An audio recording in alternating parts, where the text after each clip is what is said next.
Les légumes verts facilitent aussi le transit intestinal.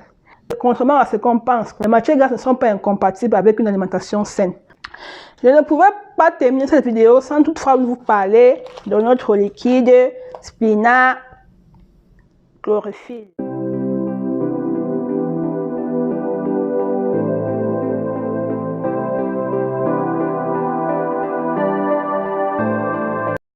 Bonjour tout le monde, je reviens ce matin pour une nouvelle vidéo qui est intitulée Le retour des courses.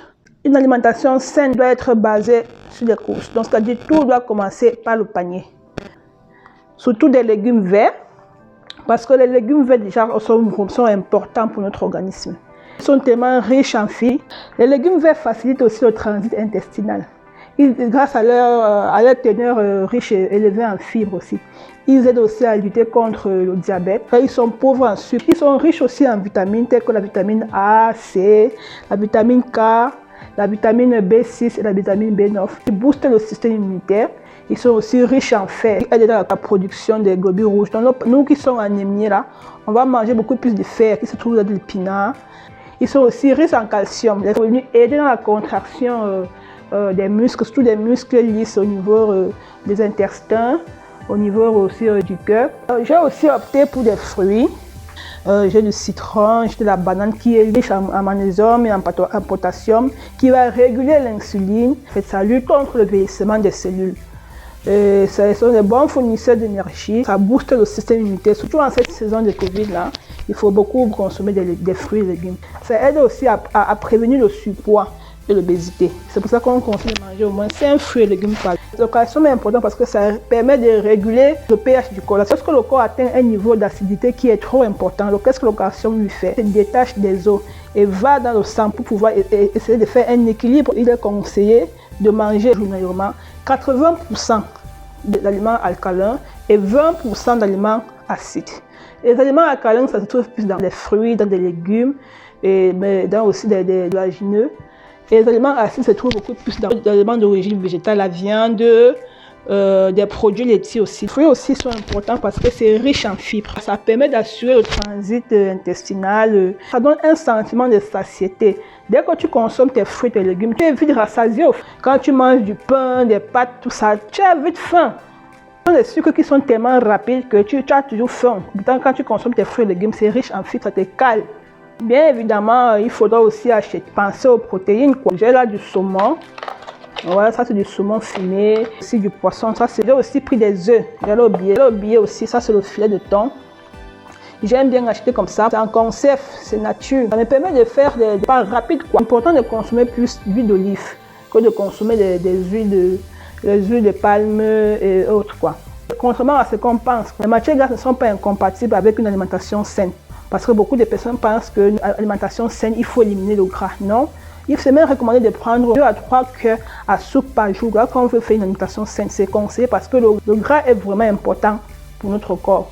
Ça prolonge l'état de satiété, ça aide à l'absorption de certaines vitamines. Donc, par contre, il faut savoir qu'il y a plusieurs types de gras. Il y a des gras insaturés. Ce sont des gras qu'il faut que nous consommons en modération. Comme l'olive, là, ça c'est un gras insaturé, c'est un bon gras. Ça se trouve beaucoup plus dans des aliments d'origine végétale, aussi les poissons et les fruits de mer. Ce sont des bons gras parce qu'ils sont riches en oméga 3. On les trouve aussi dans les avocats, dans les noix, dans les graines aussi, de l'huile d'olive, de l'huile de coco, de l'huile de tournesol. Ça prévient aussi les maladies cardiovasculaires. Ça aide pour le bon cholestérol, le HDL, parce qu'il y a 2 cholestérols. Il y a le LDL qui est le mauvais cholestérol et le HDL qui est le bon cholestérol qui est produit naturellement dans notre organisme. Donc, on a aussi les acides gras saturés. Ils sont mauvais pour la santé, mais ce n'est pas pourtant qu'on doit les éliminer complètement. On doit les manger, mais vraiment avec parcimonie quoi. Dans les aliments d'origine animale, tels que les viandes, les volailles, les fromages, le beurre, les huiles de palme, les huiles de palmiste. Et il faut vraiment les consommer en modération parce que ça augmente le taux du cholestérol. Ça trouble la circulation sanguine, augmente le risque d'accident vasculaire cérébral. Donc c'est mauvais pour nos artères. Ça constitue ce qu'on appelle les plaques d'athérome, c'est-à-dire les graisses qui sont formées et ça part au niveau des artères du cœur, ça bouche la circulation du sang, ça empêche que le sang aille jusqu'au cœur. Et là, on va dire, oh, le patient, lui, il fait un infarctus. Pourquoi? Parce que l'artère qui mène au niveau du cœur est bouchée. Le cœur n'est pas même plus à être oxygéné. C'est parce que le cholestérol est élevé dans le sang. J'ai acheté aussi produits laitiers pour consommer en modération. Ici, c'est pour mes petits loulous, pour les goûter à l'école. Hein. On ne va pas les exclure. Je paie souvent ça comme ça. C'est du yaourt avec des céréales mélangées là pour les goûter à l'école. Ça, c'est du fromage frais pour eux.